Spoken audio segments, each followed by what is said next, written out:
All right, welcome. Today, we're going to pull back the curtain on what it really takes to build a successful YouTube channel. We're not just talking about getting lucky with one viral video. Nope.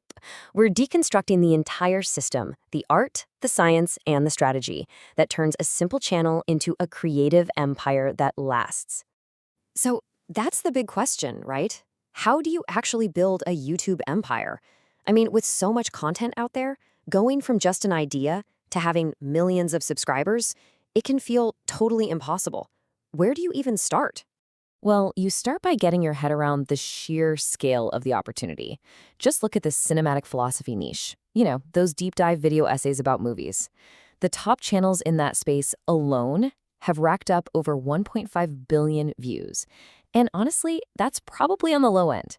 The audience is absolutely there, and they are starving for smart content. To really understand how it's done, we're going to reverse engineer the playbook of a channel we're calling A Constantly Racing Mind. Now, it's a fictional case study, but it's based on tons of real-world research. We're going to use its internal documents, its actual templates, its standard operating procedures, its marketing plans to map out the entire system from the inside out. First things first, let's get a lay of the land. We need to understand the world this channel lives in. Because this isn't about just screaming into the void and hoping someone listens. It's about finding your spot in a massive, super competitive, but also incredibly rewarding ecosystem. So, this niche, cinematic philosophy, it's just fascinating. It's basically where film school nerds and philosophy majors meet up. These channels don't just ask what happens in a movie, they ask why it matters. They connect the shots, the editing, the sound design to the big questions about our own lives. And the scale here is just staggering. We're talking about multiple channels like Nerdwriter1 and Wisecrack that have blown past the 3 million subscriber mark. This isn't some tiny corner of the internet. It proves there is more than enough space for huge players to build massive, dedicated audiences here. And look, it's not just a few giants at the very top. This table shows a really healthy, thriving middle tier. You've got channels like The Take and Thomas Flight with well over 1 million subscribers and hundreds of millions of views. This is a deep market full of people who are ready to lean in and pay attention. Okay, so the field is packed with talent. How in the world do you stand out? Well, you don't just make art, you have to architect it. So let's look at the content blueprint that powers every single video. This is where creativity gets really systematic. The secret to being consistently great isn't just waiting around for inspiration to strike. For a channel like this, it's a super rigorous 26-point master template. It guides every single film review, making sure each one has depth, structure, and quality every single time. Now, I know a 26-point checklist sounds like a lot, but you can boil it all down to 4 key stages that tell a story. First, you've got the mythic hook to pull the viewer in. Then you dive deep into the craft and cinematic analysis, the nerdy stuff. From there, you uncover the thematic core, the big so what, before you deliver that final, satisfying synthesis and verdict. It's literally a formula for a perfect video essay. But look, having a brilliant script is only half the battle. So now we need to look at the production engine, all the science that happens behind the scenes to actually bring that script to life.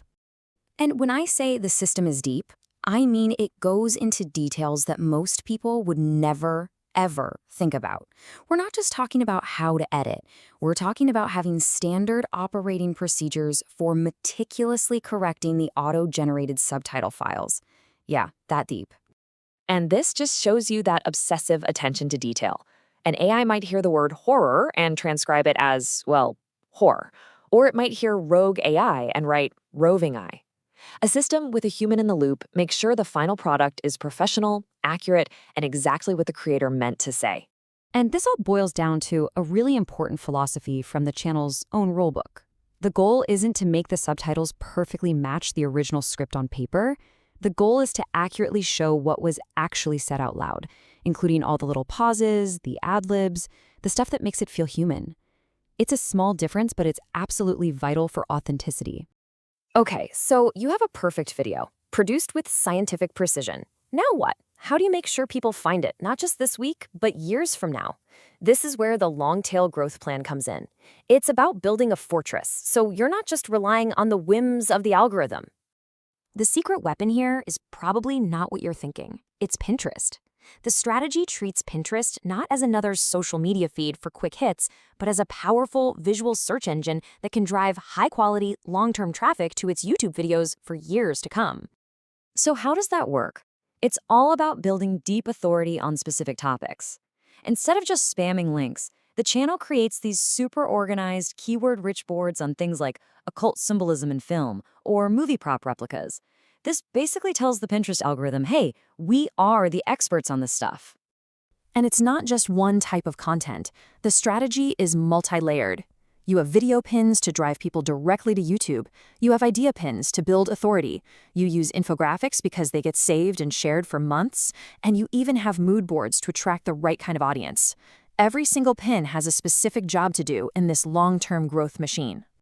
Okay, now we get to the hearts of it all. The content blueprint, the production engine, the growth plan. These aren't separate things.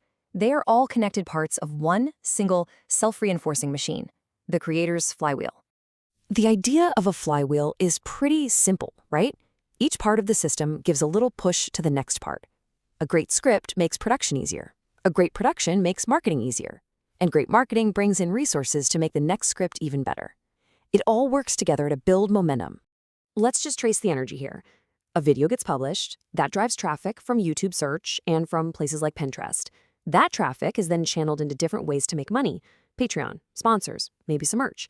That revenue then gets reinvested to increase the budget, which means higher production value for the next video.